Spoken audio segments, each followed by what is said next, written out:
All right, hello, good evening. As I promised, I'd be back tonight with chapter 2 of the compound effect. And it's a hard hitting one, and it talks about choices. So we all come into this world the same, naked, scared, and ignorant. And after that grand entrance, the life we end up with is simply an accumulation of all the choices we make. Our choices can be our best friend or our worst enemy. I'm coming to you right now. Choices are the root of every one of your results. Each choice starts with a behavior that over time becomes a habit. Choose poorly, and you just might find yourself back at the drawing board, forced to make a new, often harder choice. Don't choose at all, and you've actually made the choice to be a passive receiver in whatever comes your way. How many times have we all started that thing and then did little things that sabotage it, right? So this chapter is about becoming aware of and making choices that support the expansions in your life. Now ask yourself, how many behaviors have I not voted on? What am I doing that I didn't consciously choose to do and yet continue to do every day? Your biggest challenge isn't that you've intentionally been making bad choices. Your biggest challenge is that you've been sleepwalking through your choices. Have you ever been going about your business, enjoying your life, when all of a sudden you make a stupid choice or a small series of choices, ultimately sabotaging your hard work and momentum? A great example he gives is, have you ever been bitten by the elephant or by the mosquito? It's not the big things in life that we usually notice when they bite us, it's the series of small things. It's time to wake up and make empowering choices. Now, anybody in a relationship, you need to do this one, just wow. So basically, we all have those things that we complain about every day. We choose to focus on the negatives. If I would have blank if only blank. I would have succeeded losing that 10 pounds if only Christmas hadn't happened, right? So a friend of his was complaining about his wife. From the other perspective, she seemed like a great wife. She did all the things. She was all good, but this guy was just focusing on the negative. So what Darren decided to do was every day for a year, he logged at least one thing he appreciated about his wife.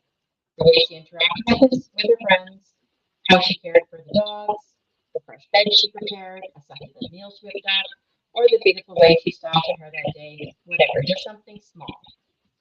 He looked at things that his wife was doing that touched him, that revealed attributes, characteristics, or qualities that he appreciated. And he wrote them down secretly for an entire year, and he gave it to her for Thanksgiving. Wow. What do you think happened? She cried, obviously. And then they proceeded to have the best year of marriage they've ever had, and he fell more in love with his wife again. Because instead of always focusing on the negatives, he was focusing on positives. It caused him to show up differently in his marriage, which made her respond differently. And it gave him even more things to write down in his gratitude journal. If you want a gratitude assessment worksheet, you can go to his website, thecompoundeffect.com/resources, and get one for yourself. Then he asked the question that he learned at a seminar: what percentage of shared responsibility do you have in making a relationship work? 50-50, 51-49, 80-20? The answer is 100%. You have 100% responsibility for making a relationship work. Otherwise, the relationship is left to chance and it will be vulnerable to a disaster. You alone are responsible for what you do or don't do, or how you respond to what is done to you. If it was meant to be, it's up to me. Of course, there are other circumstances, but how you respond to those is 100% your choice. The only difference between becoming fabulously rich, happy, healthy, and wealthy versus ending up broke and depressed and unhealthy are the choices that you make. And he lays out the formula for getting lucky. Preparation, which is personal growth, plus attitude, which is belief and mindset, plus opportunity, a good thing comes your way, plus action, doing something about it equals luck. So no more whining with the cards you're dealt, the great defeats you suffered, or any other circumstances. Countless people have more disadvantages and greater obstacles than you, yet they are wealthier and more fulfilled. But I've been to the University of Hard Knocks, you say. No matter what has happened to you, take complete responsibility for it. Good or bad, victory or defeat, own it. His mentor Jim Rohn said, "The day you graduate from childhood to adulthood is the day you take full responsibility for your life." So his simple strategy, and it is really simple, your secret weapon is your scorecard. The single greatest strategy he's ever used in his personal development is writing things down. So pick an area in your life that you want to change, that you want to become more successful at, to get from where you are to where you want to be. You have to become aware of the choices that you're making. You're going to track every single action. So we all have phones, we all have notebooks with us at all times, or you can get a paper one if that works better for you. I don't care. And track every single thing without fail. No excuses, no exceptions, as if Big Brother's watching you. He says as if his dad will come and make you do 100 push-ups every time you forget. And then you'll start to see the patterns that you are choosing to make choices in your life. Tracking is a simple exercise. It works because it brings moment-to-moment awareness to the actions you take in the area of your life that you want to improve. At any given moment, you want to know exactly how well you're doing. Track yourself as if you are a vulnerable or valuable commodity, because you are valuable. You're the most valuable commodity. Just track one habit for 1 week. That's how you start. Pick the habit that has the greatest control over you. Write your start date. I'm going to start tracking whatever on this date, and do it for a week. So say, for instance, you want more money. Do you go through a drive-through every day and you spend $4 on coffee? And after a week, you're going to realize you spent $60 on coffee in 3 weeks. That's $1,000 a year. Or compounded, that's $51,833.79 in 20 years. How much do you really need to stop for that cup of coffee? Every dollar you spend today, no matter where you spend it, it's costing you nearly $50 in only 20 years, and $10 in 30 years. Sorry, $5 in only 20 years, and $10 in 30 years. He says you used to make the mistake of looking at a price tag and thinking, and if the item is listed at $50, it's only going to cost me $50. In today's dollars, yes. But if you consider the potential value of that same $50 after it's been invested for 20 years, the cost, what you would lose by spending that money rather than using it to grow, is 4 or 5 times greater. In other words, every time you look at an item that costs $50, you have to ask yourself, is this item worth $250?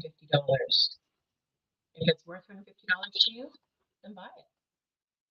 But is that coffee you have every workday worth the eventual price of the Mercedes Benz? There'll be no applause. No one's going to send you a congratulations or a trophy for doing these things. But the effect will result in an exceptional payoff.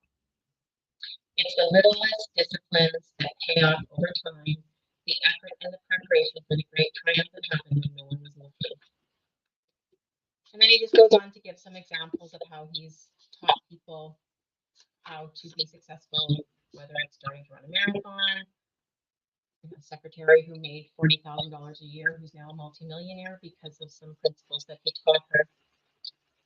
So step by step, day by day, your choices will shape your actions until they become habits. With practice, makes them permanent. Losing is a habit, so is winning. Now let's work on permanently instilling winning habits into your life. Eliminate sabotaging habits and instill the needed positive habits, and you can take your life in any direction you desire to the heights of your greatest imagination. And again, he gives you some action steps that you can take. What area, person, or circumstance in your life do you struggle with the most? Start journaling all the aspects of that situation that you are grateful for. Keep a recording of everything that reinforces and expands your gratitude in that area. Another one is, where in your life are you not taking 100% of the responsibility for your success or failure of the present condition? Write down 3 things you have done in the past that have messed things up. List 3 things you should have done but didn't. Write out 3 things that happened to you but you responded poorly to. Write down 3 things you can start doing right now to take back responsibility for the outcomes of your life. Start tracking at least one behavior in one area of your life you'd like to change and improve. And once you've started consistently tracking one behavior, you can expand this process by using the achievement management system inside the Living Your Best Year Ever journal. To get your journal, along with the companion audio video tutorial, go to livingyourbestyearever.com, or again, you go to the compoundeffect.com/resources. And tomorrow night, I'll be back with chapter 3. Have a great night. Oh, and happy Friday.